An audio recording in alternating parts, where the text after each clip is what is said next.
চুলের মতো সরু, হীরার মতো ধার, আর আমাবস্যা রাতে থেকেও বেশি অন্ধকার। ও বিবি আয়েশা সিদ্দিকা রাদিয়াল্লাহু তাআলা আনহা, আমার গুনাহগার উম্মতিরা যখন পুলসিরাত পার হবে, আমি নবী পুলসিরাতের কিনারায় দাঁড়িয়ে পুলসিরাতের পানি চেয়ে থাকবো। আমার গুনাহগার উম্মতি গুনাহ কিভাবে কেমন করে পুলসিরাত পার হয়ে যায়।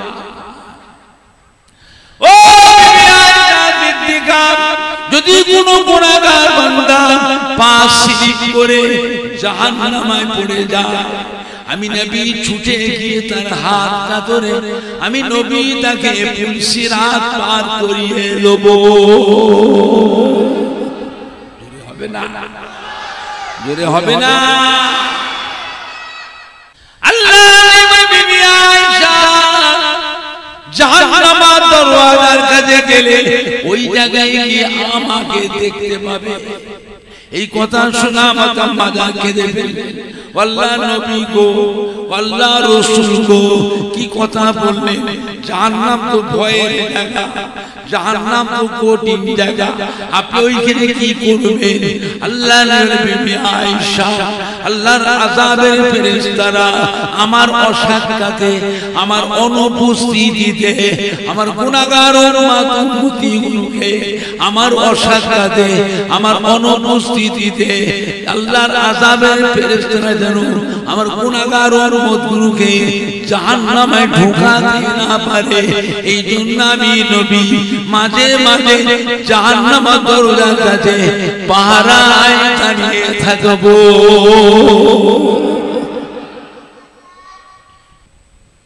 সময় যেদিন আসবে সব রেখে দিয়ে শুধু একটা কাফন নিয়ে কবরে যে কিয়ামত পর্যন্ত হাই হাই কাঁদা ছাড়া কোনো উপায় নাই।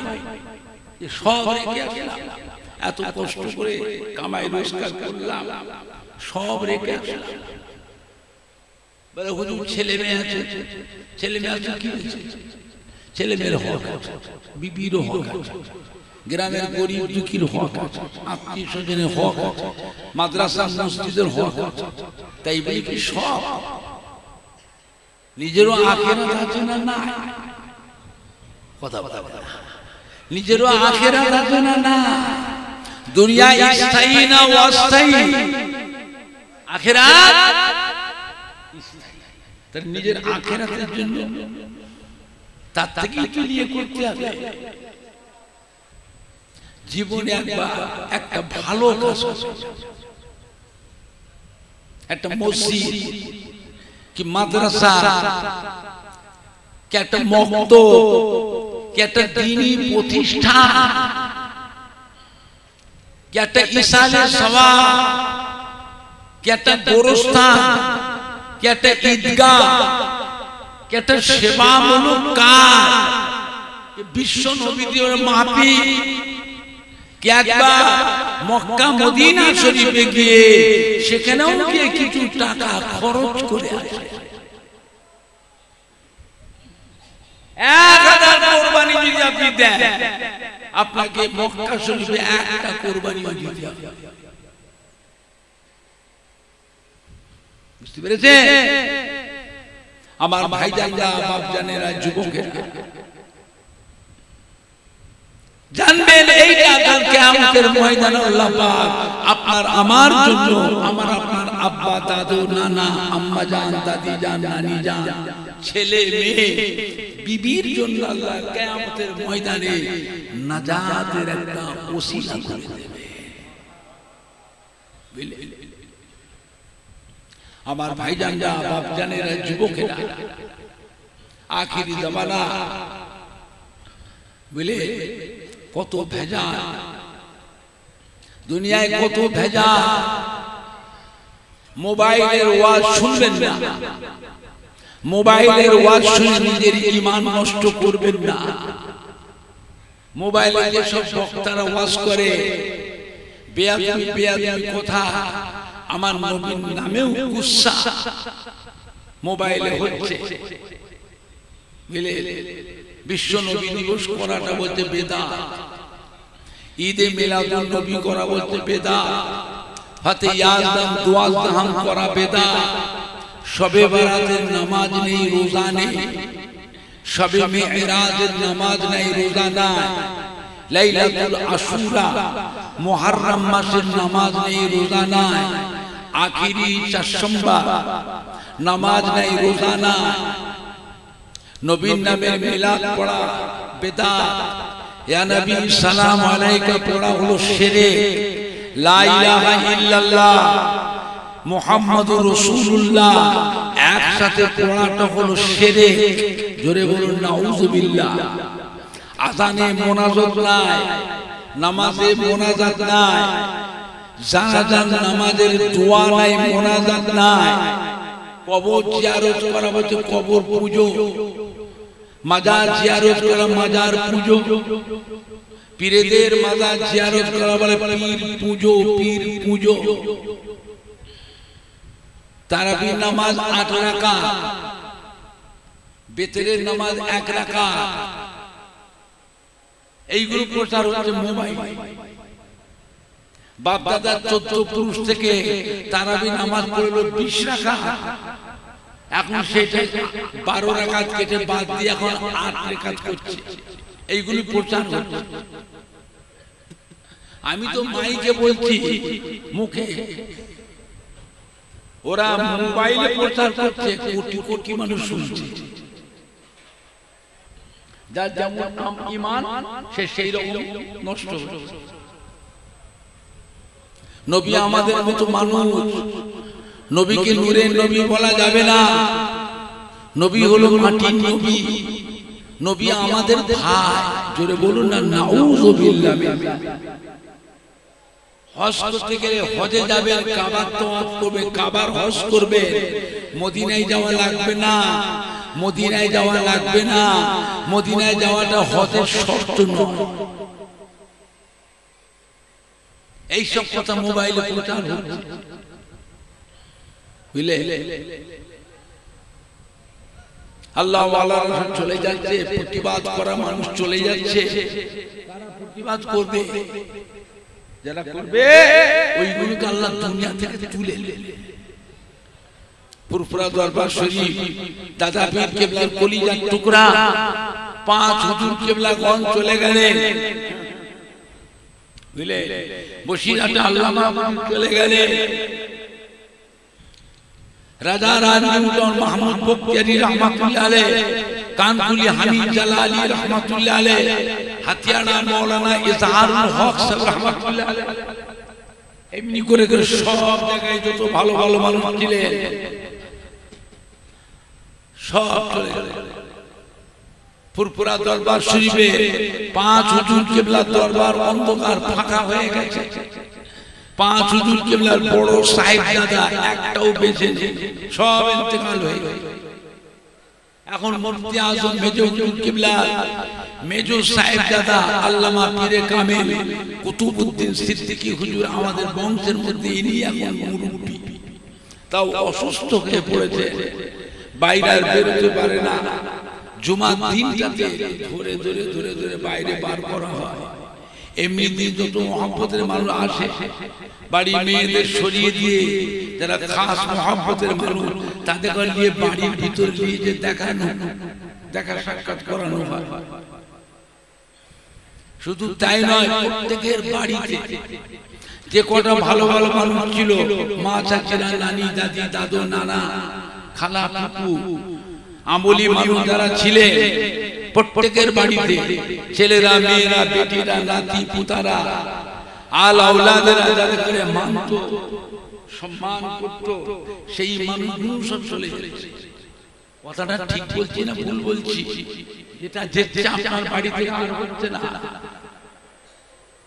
আপনার বাড়িতে আর হচ্ছে না, হবে কি করে? কারখানায় তো কারখানা বন্ধ, আল্লাহ পাক আমাদের ছেলেদের ভাই ভাইদের মধ্যে আমার দাদা পীরের সিলসিলা মুরিদানদের ছেলে নাজিদের মধ্যে আল্লাহ রাব্বুল আলামিন বেলায়েত প্রাপ্ত মানুষ আল্লাহ তৈরি করে দেন। জোরে বলুন আল্লাহুম্মা আমিন। জোরে বলেন না আল্লাহুম্মা। যারা দাঁড়িয়ে আছে বসেন না, একটু চট বিছিয়ে দেন। আবার দাঁড় করাবো, আমি কতক্ষণ দাঁড়িয়ে বলবো, এবার আপনারা একটু যে করেন ধরে ধরে বসা। পেছনে যারা আছেন ফাঁকা, সামনে ফাঁকা, বসে ছেলে চলে বসেন না। পেছনে লোকগুলো বসার জায়গা পাচ্ছে না, দেখতে পাচ্ছেন না কত মানুষ দাঁড়িয়ে আছে। আপনার একটু ছেলে ছেলে সামনের দিকে আছে, পেছনটা খালি করে, পরে যারা আসছে তারা বসবে। এর থেকে বড় আর কত বড় প্যান্ডেল করবে? এটা তো ছোট হয়নি। আপনারা অত ফাঁকা করে বসছেন, লোক বসবে কি করে? একটু চেপে চেপে সামনের দিকে আসে, বুঝলেন না? আমার ভাইজানরা, বাপজানেরা, যুবকেরা, আখিরি জামানা, দুনিয়া এখন শুরুতে না শেষের দিকে, ভালোর দিকে না খারাপের দিকে? এরপরে কি একটু ভালো হবে না আরো খারাপ হবে? করুণ অবস্থা, বুঝলে? আমাদের বয়স কম, আমাদের আমলগুলোকে কেটে কেটে কমিয়েছে। একবার কলেমা শরীফ পড়লে ওই বান্দা 4000 গুনাহকে আল্লাহ পাক মাফ করে দেয়।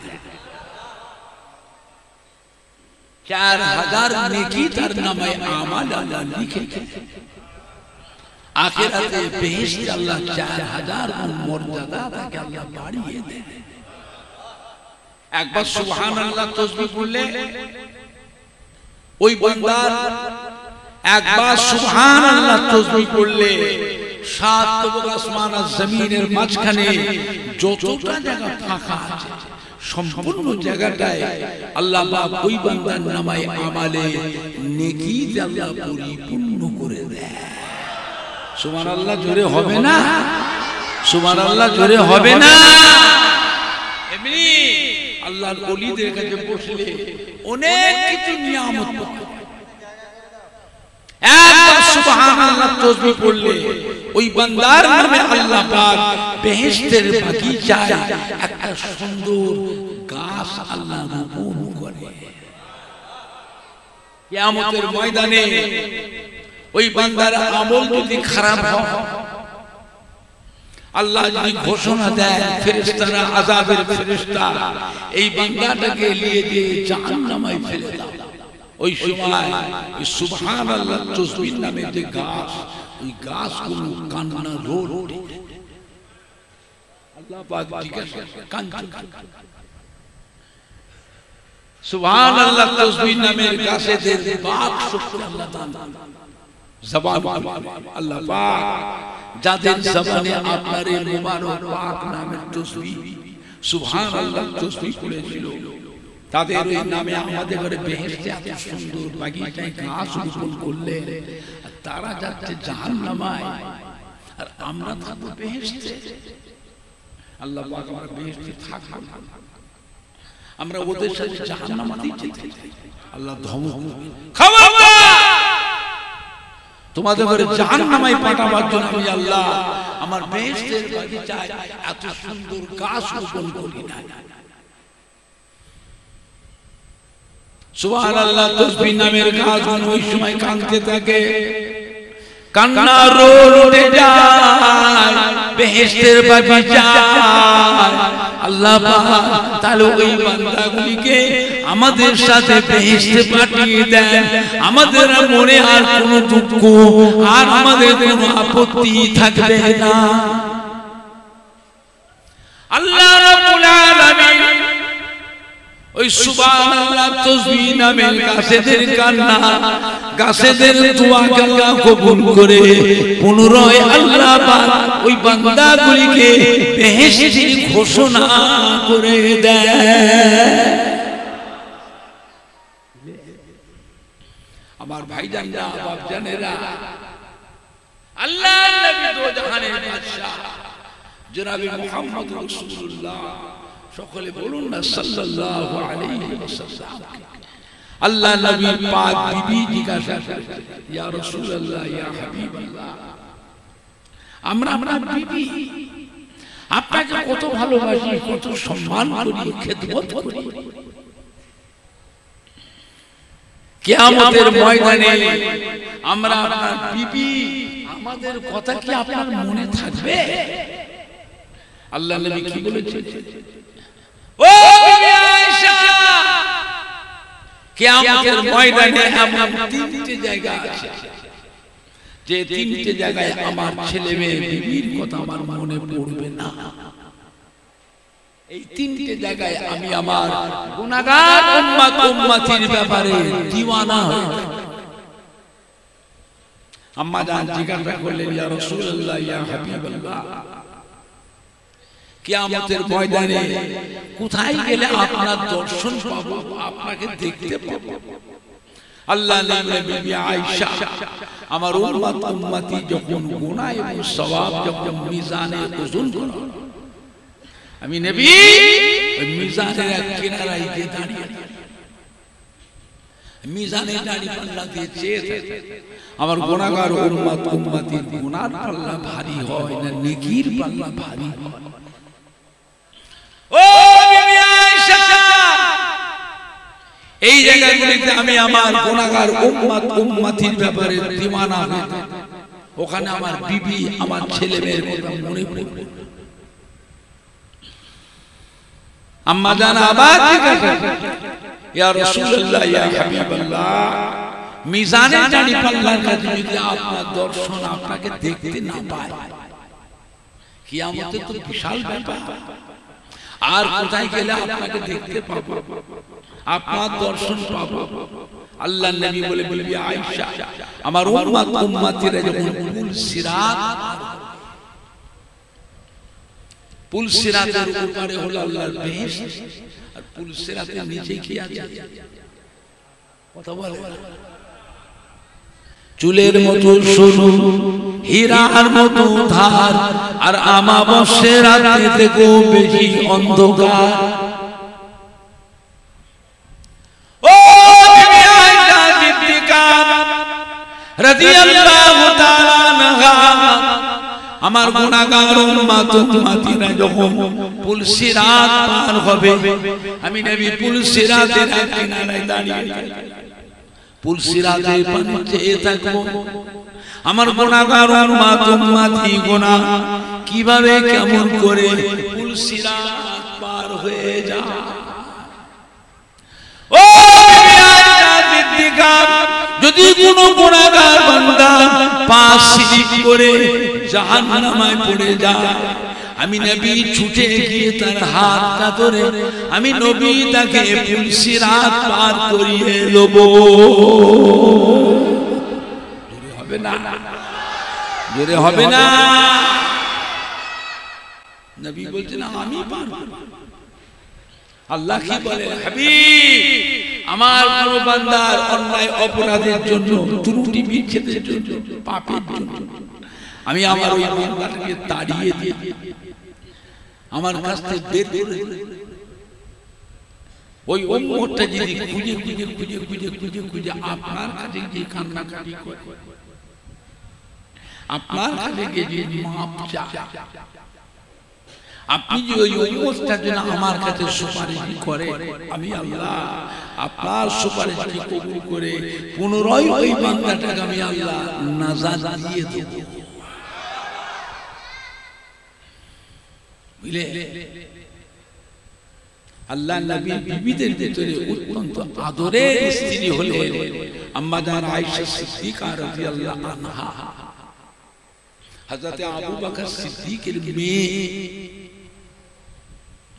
আম্মা জান আবার জিজ্ঞাসা, ইয়া রাসূলুল্লাহ, ইয়া হাবিবাল্লাহ, মিজানে দাঁড়ি পাল্লার কাছে পুল সিরাতের কাছে যদি আপনার দর্শন না পায়, আপনাকে দেখতে যদি না পায়, কিয়ামতের বিশাল ব্যাপার, আর কোথায় গেলে আপনাকে দেখতে পাবো, দর্শন পাবো?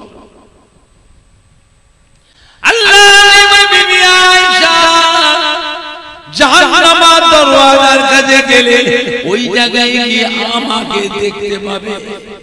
এই কথা শোনা মাতা মাজা কেঁদে ফেললেন। আল্লাহ নবী গো, আল্লাহ রাসূল গো, কি কথা বললেন? জাহান্নাম তো ভয়ের জায়গা, জাহান্নাম তো কঠিন জায়গা, আপনি ওইখানে কি করবেন? আল্লাহর বিবি আয়েশা, আল্লাহর আযাবের ফেরেশতারা আমার অসাক্ষাতে, আমার অনুপস্থিতিতে, আমার গুনাহগার উম্মতগুলোকে আমার অসাক্ষাতে, আমার অনুপস্থিতিতে আল্লাহর আযাবের ফেরেশতারা যেন আমার গুনাহগার উম্মতগুলোকে জাহান্নামে ঢোকাতে না পারে, এই জন্য আমি নবী মাঝে মাঝে জাহান্নামের দরজার কাছে পাহারায় দাঁড়িয়ে থাকবো। চিন্তা করুন, আল্লাহ হলেন রব্বুল আলামিন। আল্লাহ কি? আল্লাহ হলেন রব্বুল আলামিন। আর নবী কি? তাও জানে না। নবী কি গো? রাহমাতাল লিল আলামিন। আলমের জামা হচ্ছে আলামিন। একটা আলম খালি দুনিয়া, যত আলম মিলে আল্লাহর যত মখলুক, সমস্ত মখলুক আমাদের নবী হলেন রাহমাতাল লিল আলামিন। আল্লাহ হলেন সমস্ত মখলুকের জন্য রব্বুল আলামিন। মিলে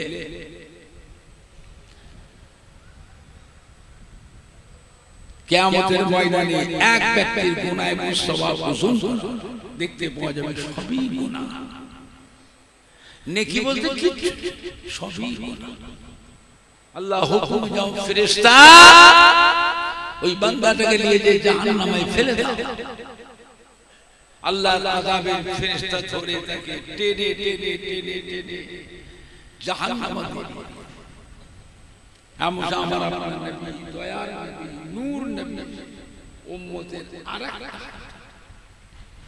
ও আল্লাহর আযাবের ফেরেশতা আমার এই গুনাহগার উম্মতটাকে কোথায় নিয়ে যাবে? উম্মতটা এত কাঁদছে। ফেরেশতা বলে, হুজুর এত কোনো নেকি নেই, সবই গুনাহ। আল্লাহ হুকুম করেছেন জাহান্নামে, জাহান্নামে ছেড়ে দাও, ওটা আমার উম্মত। ফেরেশতা বলে, হুজুর এর হিসাব হয়ে গেছে, তাও তুমি ছেড়ে দাও, আমি আল্লাহর কাছে আবার আপিল করব, আমি আপিল করব, তুমি ছেড়ে দাও। আল্লাহ বলবে, ফেরেশতা আমার হাবিবের অসম্মান করো না। নবী কি খালি আমাদের? আল্লাহ পাক আমাদের নবীকে तमाम মখলুকের, আল্লাহ পাক আমাদের নবীকে নবীদেরও নবী করেছেন। আল্লাহ আমাদের নবীকে ফেরেশতাদেরও নবী করেছেন। জোরে বলবেন না? আল্লাহ বলে, ফেরেশতা ছেড়ে দাও, আমার হাবিবের অসম্মান করো না। আমি স্বয়ং আল্লাহ নিজে আমার হাবিবের সম্মান আমি নিজে করি। জোরে বলবেন না? আল্লাহর ফেরেশতা ছেড়ে দেন, নবী উম্মতের হাত ধরে নিয়ে আল্লাহর আরশে আজিম, আল্লাহর আরশে আজিমের নিচে সে নবী ডাকবে, রহমতের ফেরেশতারা এদিকে আসবে। কিয়ামতের ময়দানে আযাবের ফেরেশতা, গজবের ফেরেশতা, কালা ফেরেশতা, অন্ধ ফেরেশতা, বুবা ফেরেশতা থাকবে না? থাকবে না? এইগুলো সব হচ্ছে আযাবের ফেরেশতা। নবী ডাকবে রহমতের ফেরেশতা, ও রহমতের ফেরেশতারা এদিকে আসে। আমি নবী ডাকছি, আমার কাছে আসে। রহমতের ফেরেশতা যারা হবে তাদের অন্তরে দয়া মায়া থাকবে না? থাকবে না? এমনি রহমতের ফেরেশতা হলো। নবী বলে, আল্লাহ পাক আপনার রহমতের ফেরেশতাকে হুকুম দেন আমার এই গুনাহগার উম্মতের গুনাহ এবং সওয়াবটা মিজানে আরেকবার ওজন করো, আমি নবী একটু দেখতে চাই। মিজানে দানি পাল্লায় ওজন করা হবে, দেখতে পাওয়া যাবে সবই গুনাহ, নেকি বলতে কিছু নাই। নবী আমার চিন্তিত হয়ে পড়বে, বারবার উম্মতের মুখের পানে ফিরে ফিরে তাকাবে, বারবার উম্মতের মুখের পানে ফিরে ফিরে তাকাবে। নবী বলবেন, আল্লাহ পাক আমার উম্মতের মাথায় রয়েছে টুপি, টুপিটা কার সুন্নত?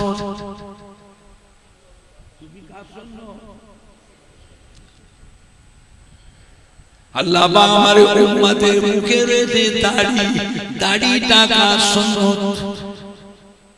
আল্লাহ পাক আমার উম্মতের গায়ে রয়েছে জুব্বা, এই জুব্বাটা কার সুন্নত?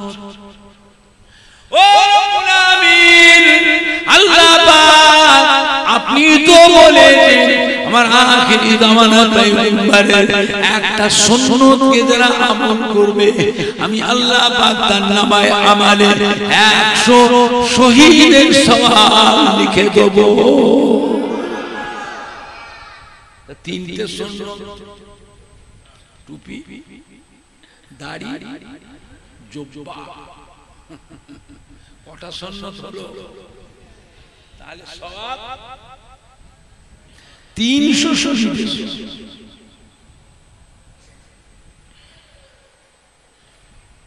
এখন আপনারা বলে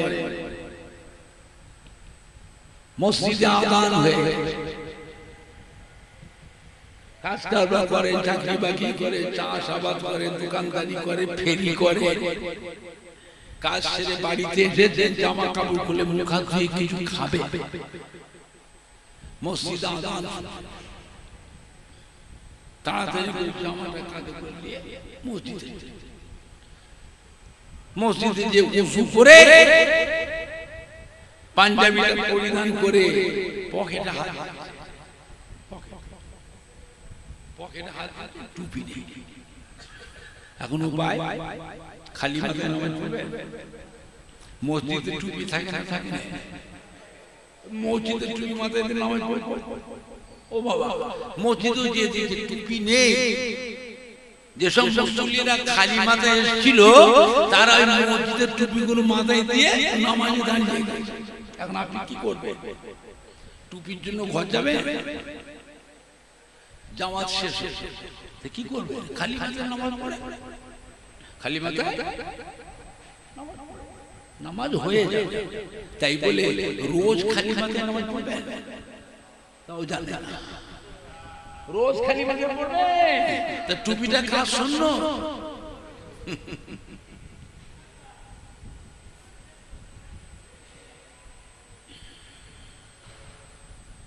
ও মুনাফিক, আল্লাহ পাক আইয়ামে জিহাদের সময় মূর্খ সমাজ, অশিক্ষিত সমাজে এত বড় ইসলামের দায়িত্ব আমাকে দিলে 1,24,000, মতান্তরে 2,24,000 নবী রাসূল পয়গম্বর পাঠালেন, আপনার উদ্দেশ্য পুরো হলো না। আল্লাহ পাক আপনি আমাকে পাঠালেন, মক্কার কুফারে কুরাইশ আপনার দ্বীনের জন্য আমাকে কত মারলো, কত গাল দিল, কত অপমান, কত তুচ্ছ তাচ্ছিল্য, তাইফের ময়দানে মেরে মেরে গোটা শরীরটা ক্ষত বিক্ষত করে দিল,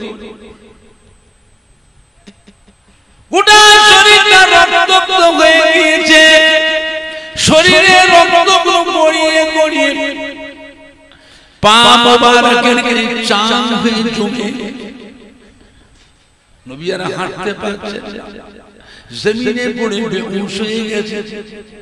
কাফেররা ধরে আমার নবীকে টেনে টেনে টেনে টেনে নিয়ে মরুভূমিতে দিয়ে চলে গেল, ওরা জানার বেঁচে নাই।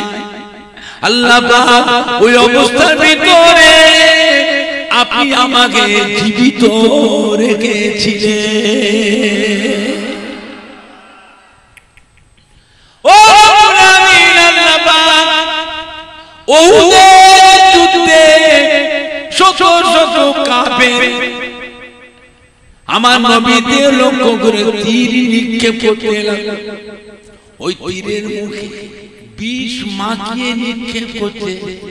একটা তীর যদি আমার নবী পাকের নূরের বদনে লেগে যায়, নবী আমার শহীদ হয়ে যাবে। হযরত আবু তালহা রাদিয়াল্লাহু তাআলা আনহু উহুদের যুদ্ধে নবী পাকের বডিগার্ড ছিলেন। নবী যুদ্ধ পরিচালনা করতেন। ডান দিকে শত শত তীর কাফেররা নিক্ষেপ করতে নবীর দিকে। হযরত আবু তালহা লক্ষ্য করে দেখছেন এই তীরটা আল্লাহ নবীর নূরের বদনে লেগে যেতে পারে। লাফ দিয়ে উঠে তীরটাকে হাত দিয়ে আটকেছিলেন। জোরে বলুন। শত শত তীর বাম দিক দিয়ে আসছে নবীকে লক্ষ্য করে মারার জন্য। হযরত আবু তালহা লক্ষ্য করে দেখছেন এই তীরটা আমার নবী পাকের নূরের বদনে লেগে যেতে পারে। লাফ দিয়ে উঠে ওই তীরটাকে হাত দিয়ে আটকেছিলেন। জোরে বলুন সুবহানাল্লাহ। নবী যুদ্ধ পরিচালনা শত শত তীর পেছন দিক দিয়ে নিক্ষেপ করতে কাফের। হযরত আবু তালহা লক্ষ্য করে দেখছেন নিজের পিঠ দিয়ে তীরগুলোকে আটকেছিলেন। জোরে বলুন সুবহানাল্লাহ। নবীর শরীরে লাগতে দেয়। শত শত তীর সামনে দিয়ে আসে নবীকে মারার জন্য। হযরত আবু তালহা নিজের সিনা দিয়ে তীরগুলো আটকেছিলেন। জোরে বলুন সুবহানাল্লাহ। হযরত আবু তালহার গোটা শরীরটা ধীরে ধীরে ধীরে ধীরে ঝাঁঝরা হয়ে গেল। আর সহ্য করতে পারলেন না। আল্লাহর নবীর কদমে ইয়া রাসূলুল্লাহ বলে নবী পাকের কদমে আচার খেয়ে পড়লেন। ওই অবস্থায় ইন্তেকাল হয়ে গেলেন, শহীদ হয়ে গেলেন। ইন্না লিল্লাহি ওয়া ইন্না ইলাইহি রাজিউন। আল্লাহর নবী কাঁদছে।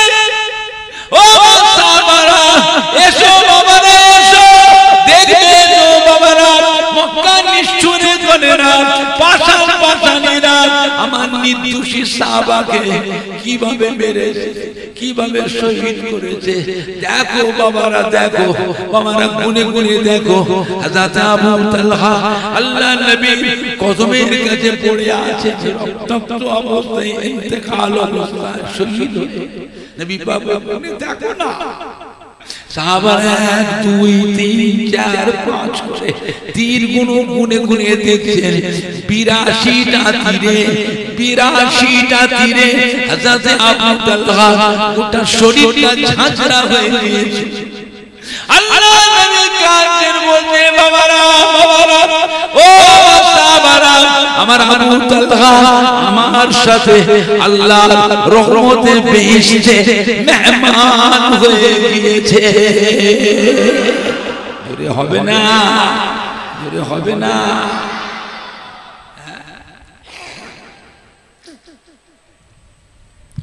বাবা একটু উঠে দাঁড়ান না, লোকগুলো বসতে পারছে না, চট বিছিয়ে দেন। কোথায় চট আছে?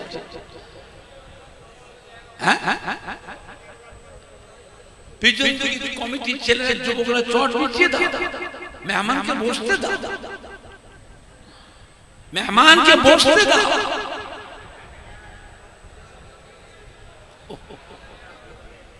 মাঝখানে যাদের ফাঁকা আছে একটু সরে আসেন না, একটু সরে আসেন না সামনে।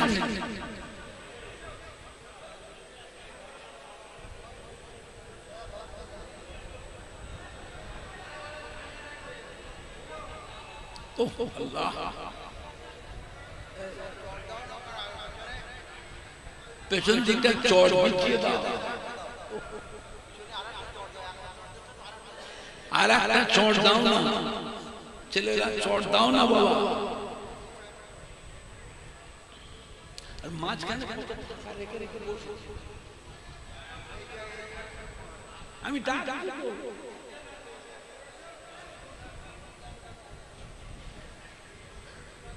একবার দরুদ শরীফ আল্লাহুম্মা সাল্লি আলা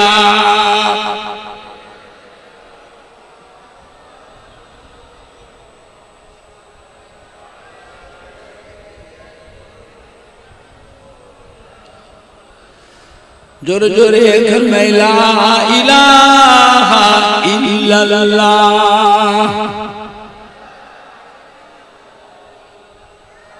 ला इलाहा इल्लल्लाह मुहम्मदुर रसूलुल्लाह अल्लाहुम्मा सल्ली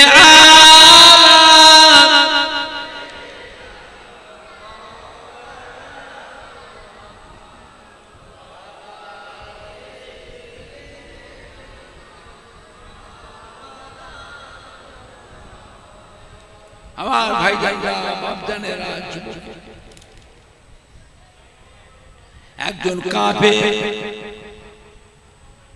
আমার নবীকে লক্ষ্য করে একটা পাথর নিক্ষেপ করল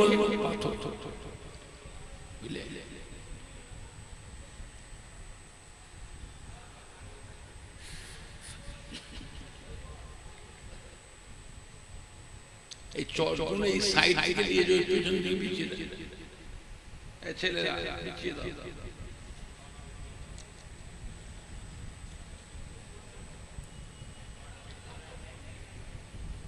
নবীকে মারার জন্য একটা পাথর একটা কাফের নবীর দিকে লক্ষ্য করে পাথরটা নিক্ষেপ করল ওই পাথরটা আমার নবী পাকের মোবারক মুখমণ্ডলিতে লেগে গেল নবী পাকের ঠোঁট কেটে দাঁত ভেঙে মাথা ঘুরে পাহাড়ের উপরে পড়ে গেলেন নাক দিয়ে রক্ত ঠোঁট দিয়ে রক্ত মুখ দিয়ে রক্ত বের মাথায় ছিল লোহার হেলমেট যুদ্ধের ময়দানে লোহার হেলমেট ছিল ওই হেলমেটটা পুরো ভেঙে গেল পাথরের উপরে পড়েছেন লোহার হেলমেটটা ভেঙে গেল লোহার হেলমেটের ভাঙা টুকরোটা নবী পাকের কপালের ভিতরে ঢুকে গেল নবী যন্ত্রণায় কষ্ট পান সাহাবারা নবীকে ধরলেন ধরাধরি করে নিয়ে পাহাড়ের গুহার মধ্যে দিয়ে সেবা যত্ন করতে নাক দিয়ে মুখ দিয়ে ঠোঁট দিয়ে রক্ত মাথায় লোহার হেলমেটের ভাঙা টুকরোটা ঢুকে যন্ত্রণায় নবী কষ্ট একজন সাহাবা দাঁত দিয়ে নবী পাকের কপালে লোহার হেলমেটের ভাঙা টুকরোটাকে দাঁত দিয়ে কামড়ে টেনে বার করে ফেললেন রক্ত ফিনকি দিয়ে বেরোতে লাগলো ও সাহাবায়ে কিরামেরা গাছ গাছরা কবিরাজি হেকিমি আয়ুর্বেদে যত রোগের চিকিৎসা সব করতে লাগলেন রক্ত পড়া বন্ধ হলো না গোটা শরীরটা রক্তাক্ত হয়ে গিয়েছে হযরত মা ফাতেমা রাদিয়াল্লাহু তাআলা আনহা হাউ হাউ করে কাঁদছে হযরত মা ফাতেমা আল্লাহর নবীর সাথে সব জায়গায় যেতেন হাউ হাউ করে কাঁদলেন বাবা আমার আব্বা জানের শরীরে রক্তটা বেরিয়ে যাচ্ছে রক্ত সঞ্চয় হয়ে যাচ্ছে আল্লাহ আপনি হিফাজত করুন আল্লাহ আপনি হিফাজত করুন আপনার হাবিবকে আপনি হিফাজত করুন আল্লাহ হযরত মা ফাতেমা রাদিয়াল্লাহু তাআলার মাথায় ওই সময় আল্লাহ পাক একটা বুদ্ধি জুগিয়ে দিলেন হযরত মা ফাতেমা বললেন খেজুরের গাছের পাতা আগুনে পুড়িয়ে ছাই করে ওই ছাইটা দিয়ে কত জায়গাতে দিয়ে টিপে ধরলেন সঙ্গে সঙ্গে রক্ত পড়াটা বন্ধ হয়ে গেল জোরে বলুন জোরে হবে না জোরে হবে না নারে দিবে নারে দিবে ও গোলামীর আল্লাহ পাক আপনার দ্বীনের জন্য আমি নবী এত কষ্ট করলাম ও গোলামীর আল্লাহ পাক আমাকে এত কষ্ট দিল কাফের আপনার দ্বীনের জন্য এত কষ্ট করলাম এর বিনিময় আজ কিয়ামতের ময়দানে আমার এই গুনাহগার উম্মতগুলোকে দয়া করে নাজাত দিয়ে দেয়। আল্লাহ বলে আমার প্যারা হাবিব মন খারাপ করবেন না, আপনি মন খারাপ করবেন না, ও আমার হাবিব উম্মতের ব্যাপারে তো কাঁদবেন না। আমি আল্লাহ পাক আপনাকে কাউসার হাউস দান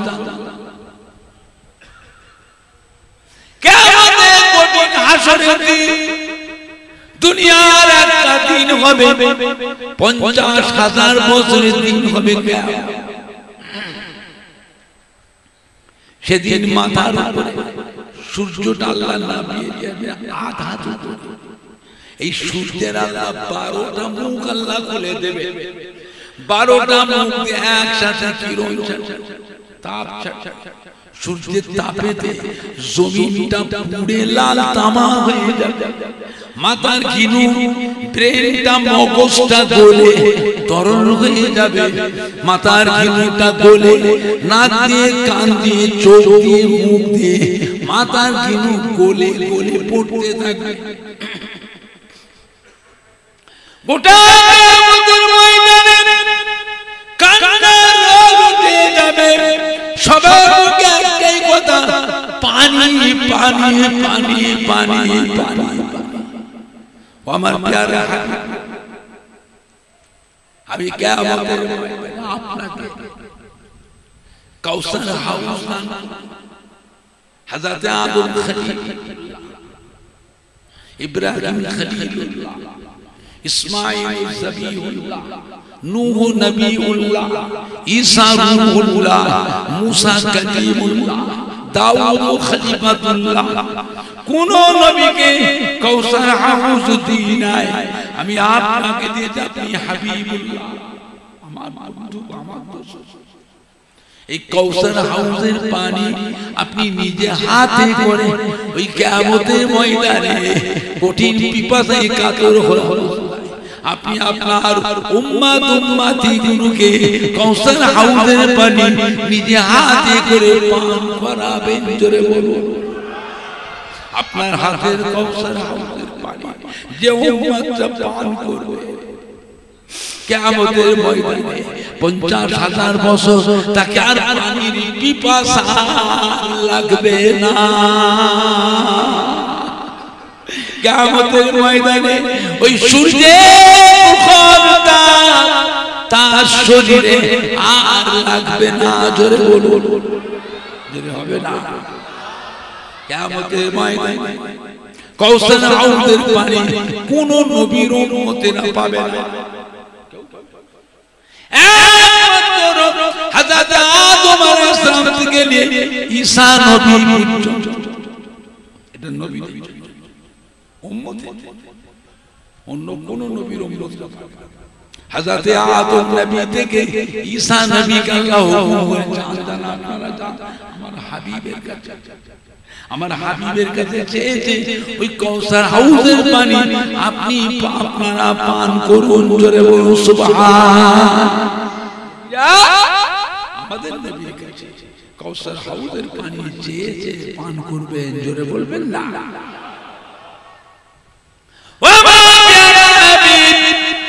আমি আপনাকে মাকামে মাহমুদ দান করলাম, যা কোন নবীকে দিই নাই। এই মাকাম মাহমুদা এটা আপনাকে দিলাম।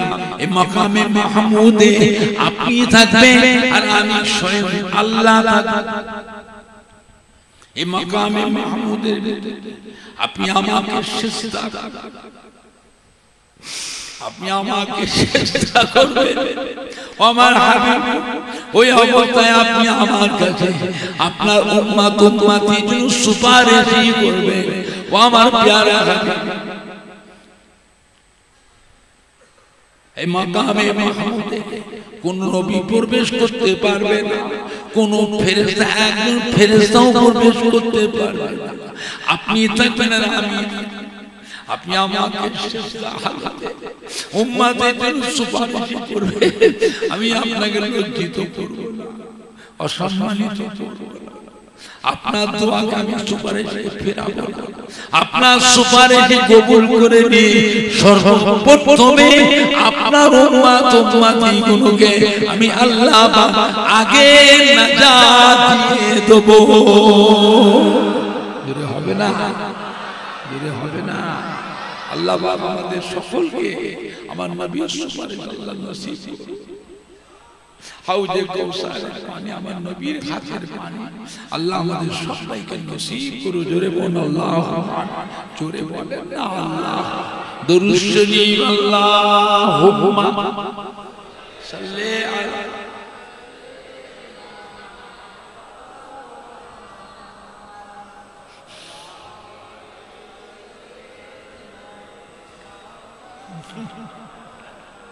Allahumma salli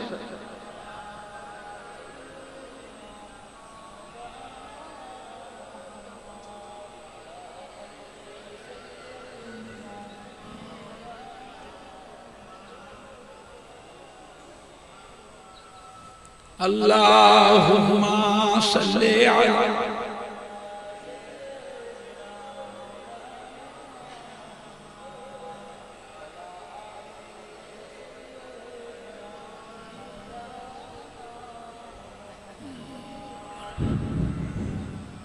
আমার ভাইজানরা বাপজানেরা মুক্তাসার করলাম। আখির জামানা বাংলার মানুষ বড় ভাগ্যবান। এ মাটি হলো আল্লাহর ওলিদের মাটি, নায়েবে নবী আশিকে রাসূলের মাটি। এই মাটিতে হাজার হাজার আল্লাহর ওলি কামেল আউলিয়া কিরামের খিদমত মেহনত আছে না নাই? আপনি বলতে পারেন তার ভিতরে ফুরফুরা শরীফের দাদা পীর কিবলা রাহমাতুল্লাহ আলাইহি, দাদা পীর কিবলার কলিজার টুকরা পাঁচ হুজুর কিবলা গণ, দাদা পীর কিবলার মুহাব্বতের খলিফা গণ, তাদেরও কিছু মেহনত আছে, কিছু ভুল বুঝবেন না, সব নয়, কিছু কিছু হলেও আপনি বলতে পারবেন। আজও ফুরফুরা শরীফে দাদা পীর কিবলার মুখের দিকে আজও কোটি কোটি মানুষ চেয়ে আছে না নাই? আনা কথা আর আপনারা গোপালপুরে যারা বসে আছে বিশ্ব নবীদের মাহফিলে যেই হন আপনি, আপনাদের প্রত্যেকের বাড়িতে আব্বা বলো, দাদু বলো, নানা বলেন, আম্মা বলেন, দাদি বলেন, নানি বলেন, খালা বলেন, ফুপু বলেন, শ্বশুর বলেন, শাশুড়ি বলেন, তার ভিতরে কেউ না কেউ ফুরফুরা শরীফে দাদা পীর কিবলার মুহাব্বতের মানুষ।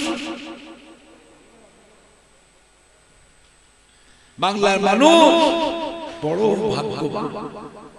দাদা পীর না হলে দাদা পীরের কলিজার পাঁচ হুজুর কিবলা, যে কোন হুজুর কিবলাদের মুহাব্বতের, তা না হলে দাদা পীরের যে খলিফার। বাংলার মানুষ বড় ভাগ্যবান। ফুরফুরা শরীফে দাদা পীর কিবলার মতো একটা আল্লাহর ওলি, বসিরহাটের আল্লামা হযরত রুহুল আমিন রাহমাতুল্লাহ মতো একটা আল্লাহর ওলি বাংলার মানুষদের জন্যই আল্লাহ পাক পাঠিয়েছিলেন। বাবা সম্মান সম্মান আখিরি জামানা, এটা আখিরি জামানা। ভেজালে জড়াবেন না বাবা, ভেজালে মিলে একজন আল্লাহর ওলি কামেল হাক্কানি পীরে কামেলকে মজবুত করে ধরে তার নিয়ম কানুন আদেশ নিষেধ আমল আখলাক মেনে চলার চেষ্টা। একজন আল্লাহর ওলি কামেল হাক্কানি পীরে কামেলকে মজবুত করে ধরে তার আদেশ নিষেধ আমল আখলাক নিয়ম কানুন মেনে চলার চেষ্টা। কিয়ামতের ময়দানে বাবা আল্লাহর ওলিদের কাতারে হাসর, আমার দাদা পীরের কাতারে, এই কাতার আল্লাহর নবীর দামান ধরে একসাথে আল্লাহর রহমতের বেহেশতে চলে যাবে। জোরে বলবেন না? আর একটু জোরে বলা যাবে না? দাদা পিছেন না বাবা, দাদা পিছেন আপনাদের দাদা নানারা চিঠি, আপনাদের বংশের দাদা নানারা দাদি নানিরা চিঠি। বসিরহাট আল্লামা খাজা মাওলানা রুহুল আমিন সাহেব হুজুরের ইলমিয়াত যোগ্যতা কম ছিল। একে ফজলুল হক সাহেব, শহীদুল্লাহ সাহেবের ইলমিয়াত যোগ্যতা কম ছিল। পানিগোড়া হাফসাব কেবলার যোগ্যতা কম ছিল। চাঁদপুর হুজুরের যোগ্যতা কম ছিল। শশীপুর আমডাঙ্গা আল্লামা মুফতি গোলাম সরওয়ার সাহেব রহমাতুল্লাহ, আল্লামা আব্দুল জব্বার সাহেব রহমাতুল্লাহ, রাজারহাট নিউ টাউন হযরত মাহমুদ বখতিয়ারি রহমাতুল্লাহ আলাইহি, হাতিয়াড়া মাওলানা ইজহারুল হক সাহেব রহমাতুল্লাহ আলাইহি, মেটিয়াবুর কানপুরি হামিদ জালালি রহমাতুল্লাহ আলাইহি ইলমিয়াত যোগ্যতা কম ছিল না। ডায়মন্ড হারবার সংগ্রামপুর হযরত ইয়াকুব আলী ফারুকী রহমাতুল্লাহ, মুফতি জিয়া সাহেব মৌলবাগের পাশে নূর হক নিয়ামতুল্লাহ, কুমড়ো কাশীপুর হযরত আব্দুল সত্তার সাহেব রহমাতুল্লাহ আলাইহি যোগ্যতা কম ছিল। পিয়ার বাগান শরীফে হযরত আব্দুল মাহবুব সাহেব রহমাতুল্লাহ আলাইহি, হযরত আব্দুল দিয়ান সাহেব রহমাতুল্লাহ আলাইহি, সৈয়দ মাওলানা আহমদুল্লাহ সাহেব রহমাতুল্লাহ আলাইহি, সৈয়দ মাওলানা আব্দুর রহমান সাহেব রহমাতুল্লাহ আলাইহি, কনকপুর আল্লামা আব্দুল আজিজ সাহেব রহমাতুল্লাহ আলাইহি, মোল্লা শিমিলে আব্দুল ফারুক সাহেব রহমাতুল্লাহ আলাইহি ইলমিয়াত যোগ্যতা কম ছিল না। এত যোগ্যতা থাকার পরেও তারা ফুরফুরা শরীফের দাদা পীরের দামান ধরেছিলেন কেন? নিজেরা বেশি বুদ্ধিমান হয়েছে না? সব জায়গায় বুদ্ধি খাটাতে উনি ঠিক জায়গায় কিন্তু ফেসে, ঠিক জায়গায় ফেসে যায়। আপনি যিনি হন, আপনাদের আব্বা দাদু মা দাদিদের হাসর হবে আমার দাদা পীরের কাতারে। আপনি ছেলেরা নাতিরা পোতারা কোথায় যাবে? কোথায় যাবে? যাকেই ধরে বিপদে পড়বে না সব ছেড়ে চলে দিয়ে ছুটে ছুটে গিয়ে নিজের বাপের পিছনে, মায়ের পিছনে, দাদু নানা দাদি নানির পিছনেই তো গিয়ে দাঁড়াবে। হ্যাঁ, আল্লাহ পাকের নিয়ামত। বাংলার মানুষ বড় ভাগ্য। ফুরফুরা শরীফের দাদা পীর কিবলা মুতাক্কা আল্লাহর ওলি বাংলার মানুষদের জন্য আল্লাহ পাঠিয়েছিলেন। আজও ফুরফুরা শরীফের দাদা পীরের মুখের থেকে আজও কোটি কোটি মানুষ যে আছে না না, একটু হানা কথা বলো, আছে না না? আপনি কোথায় যাবেন? হোশ নাই? সেদিন আপনি কোথায় দাঁড়াবেন? আপনার আব্বা দাদু মা দাদিরা যে দাঁড়াবে দাদা পীরের কাতারে, আপনি ছেলে নাতি পোতা বিপদের সময় ছুটে ছুটে গিয়ে নিজের মায়ের পেছনে দাঁড়াবে, নিজের দাদির পিছনে দাদুর পিছনে দাঁড়াবে। আল্লাহ নবীর দামান ধরে আল্লাহ রহমতের বেহেশতে চলে যাবে। জোরে বলে ইনশাআল্লাহ, জোরে বলেন না ইনশাআল্লাহ। ভেজালে জড়িয়ে বাবা বেয়াদবি করুন বাবা। পীরের আওলাদ যদি উল্টো পাল্টা হয়ে যায়, পীরের আওলাদ ছেড়ে দিতে হবে। তাই বলে দাদা পীর ছাড়া পীরের আওলাদ যদি উল্টো পাল্টা লাইনে যায়, আওলাদ ছেড়ে দেব। পাঁচ হুজুর কিবলাকে আমরা ছাড়ব, আওলাদ গোলমাল করলে আওলাদ ছেড়ে দেব। তাই বলে দাদা পীরের খলিফা দেবার আমরা ছাড়ব। কথা ঠিক বলছি না ভুল বলছি? আওলাদ উল্টো পাল্টা করলে বেয়াদবি করব না, বেয়াদবি করব না, দূরে থাকব, দূরে থাকব। কথা ঠিক বলছি না ভুল বলছি? বেয়াদবি করব না। আল্লাহ আল্লাহ সবাইকে হেফাজত করুন। জোরে বলুন আল্লাহুম্মা। মাঠপাড়া আজকে যে বিশ্ব নবী যে মাহফিলটা করছে, এই মাহফিলটা কেউ একলা করছে না, সবাই মিলে করছে। কথা বলে না, মাহফিলটা থাকবে না, বন্ধ হয়ে যাবে। জোরে বলুন না ইনশাআল্লাহ, জোরে বলেন না ইনশাআল্লাহ।